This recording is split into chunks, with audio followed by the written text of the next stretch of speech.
Shalom. First and foremost, I want to give all praises, honor, and glory to Yahweh, Bahasham Yahushai, Bahasham Rachak Wadash. Double honors to the elders and the apostles of Great Millstone, and peace and blessings to the elect. And today we're going to go into the book of Deuteronomy, the 27th chapter.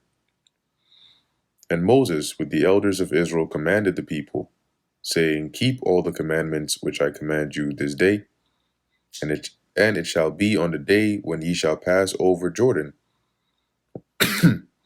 unto the land which the Lord thy God giveth thee, that thou shalt set thee up great stones, and plaster them with plaster, and thou shalt write upon them all the words of this law. So this would be like almost like a constitution, like a place where you can actually see the laws written, that thou mayest go in unto the land which the Lord thy God giveth thee, a land that floweth with milk and honey, as the Lord thy God, as the Lord Yahweh, God of thy fathers, hath promised thee. So when you go in there, this is one of the things you have to do.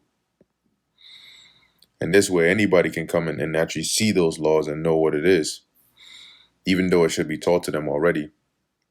Therefore it shall be, when ye be gone over Jordan, that ye shall set up these stones, which I command you this day, in Mount Ebal, and thou shalt plaster them with plaster. And that plaster, let's see how is this phrased. Okay, coated with plaster.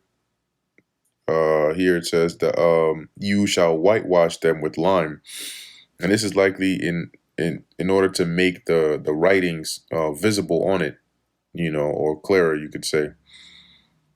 So verse 5, it says, And there shalt thou shalt thou build an altar unto the Lord thy God, an altar of stones.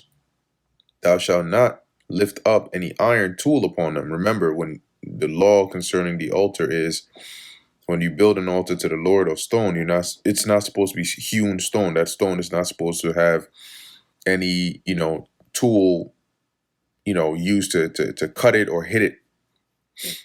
Thou shalt build the altar of the Lord thy God of whole stones. Thou shalt offer burnt offerings thereon unto the Lord thy God. And thou shalt offer peace offerings, and shalt eat there, and rejoice before the Lord thy God. And thou shalt write upon the stones all the words of this law very plainly. And Moses and the priests and the Levites spake unto all Israel, saying, Take heed and hearken, O Israel, this day thou art become the people of the Lord thy God. Thou shalt therefore obey the voice of the Lord thy God, and do his commandments and his statutes, which I command thee this day.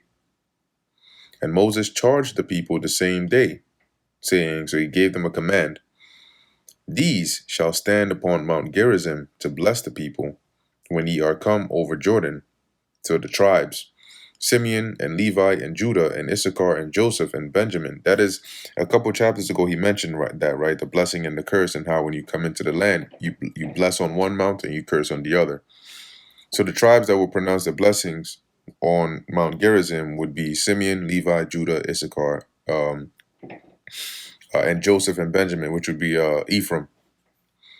Verse 13, and these shall stand upon Mount. Okay, well that might actually include Ephraim and Manasseh, or the half tribe of it. And these shall stand upon Mount Ebal to curse. Reuben, Gad, Asher, Zebulun, Dan, and Naphtali. And the Levites shall speak and say unto all the men of Israel with a loud voice, Cursed be the man that maketh any graven or molten image, an abomination unto the Lord Yahweh, the work of the hands of the craftsman, and putteth it in a secret place. And all the people shall answer and say, Amen. This is basically idol worshiping, right? Anybody that goes aside to make an idol and hides it to worship it, may that person suffer the curses of the Lord. And the congregation will respond and say, Amen, to confirm it. Cursed be he that setteth light by his father or his mother. This doesn't mean you go and light a candle next to them and you're cursed. To set light means to dishonor them. Okay. That's going back to the commandment to the Lord. And all the people shall say, Amen. Cursed be he that removeth his neighbor's landmark. And all the people shall say, Amen. That is of their inheritance, moving the boundaries of their inheritance. Cursed be he that maketh the blind to wander out of the way. And all the people shall say, Amen, to mislead them, that is. Cursed be he that perverteth the judgment of the stranger, fatherless, and widow. And all the people shall say, Amen. And remember, these are things the Lord has already told us about. But the perverting is to basically to twist, right, or to commit injustice, right, in judgment concerning a case or a matter for the stranger, the fatherless, the widow, which really anybody in Israel for that matter, because the Lord said you're supposed to judge righteous judgment. Cursed be he that lieth with his father's wife, because he uncovereth his father's skirt, and all the people shall say, Amen. Cursed be he that lieth with any manner of beast, that's bestiality, and all the people shall say, Amen. Cursed be he that lieth with his sister, the daughter of his father, or the daughter of his mother, and all the people shall say, Amen. Cursed be he that lieth with his mother-in-law, and all the people shall say, Amen. Cursed be he that smiteth his neighbor secretly, that is murder, and all the people shall say, Amen. Cursed be he that taketh reward to slay an innocent person, and all the people shall say, Amen. So that is basically, somebody pays you off to go and murder somebody. That's off, right? Verse 26, Cursed be he that confirmeth not all the words of this law to do them, and all the people shall say, Amen, right? So that is one that does not, as it says, you don't confirm to do all the words of this law, so you end up, doing something else.